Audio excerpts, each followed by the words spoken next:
Top quality और consistent performance के लिए सिर्फ सिल्वर पंप नाम याद रखना। और अब बात मेरठ के सौरभ हत्याकांड की। सौरभ की हत्या के बाद आरोपी साहिल की नानी बेघर हो गई है। वो रिश्तेदारों के घर पर भटक रही। इन सब के बीच उन्होंने साहिल से जेल में मुलाकात की। नाती के लिए वो नमकीन और कपड़े लेकर पहुंची। रिपोर्ट आप देखिए।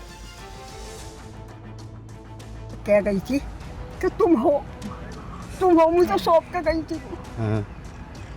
चेहरे पर झुर्रियां, आंखों में यादों का समंदर और दिल में एक कसम जुबा के रह गई। सौरभ की ये नानी पुष्पा की है, जिनका गला भर आता है, आंखें छलक आती हैं, बीती बातें याद कर।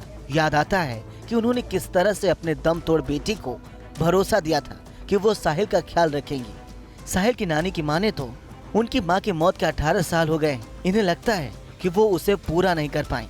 ये बातें साहिल की नानी ने जेल में उससे मिलने के बाद कही। जेल में साहिल से मिली। आप कह रही थी ना कि मैं उसके साथ नहीं हूँ, लेकिन मैं मिलने आई हूँ। बस मैं ये नहीं कह रही साथ नहीं हूँ या क्या है, ये मुझे कुछ नहीं पता। मिलने आई हूँ, साथ का कोई हो ही नहीं है काके में। तो मैं यकीन नहीं होगा। नहीं, मुझे यकीन हो जाता यकीन है। अपने साहिल से ज्यादा उस लड़के का दुख है बहुत। सूर्य नारायण मेरे आगे हैं, झूठ नहीं है। उसका बहुत दुख है जो हुआ उसके साथ। वो साहिल के लिए कपड़े और नमकीन लेकर पहुंची।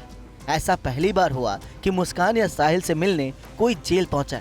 बताया जा रहा है कि जेल में साहिल के लंबे बालों को काटा गया है। जेल प्रशासन के मुताबिक उसके बाल कटवा दिए गए हैं। 2-2.5 फुट के बाल का कोई मतलब नहीं है। हालांकि उसने स्वयं ही इच्छा जाहिर की थी कि मेरे बाल जो कटवा दी जाए। तो यहाँ पर नाई उपलब्ध है, अन्य बंदों की तरह उसके भी बाल कटवाए गए। गंजा करा दिए गए। नहीं, बाल कटवाए हैं, बहुत छोटे बाल। उधर मुस्कान से मिलने अभी तक कोई परिजन जेल में नहीं पहुंचा है।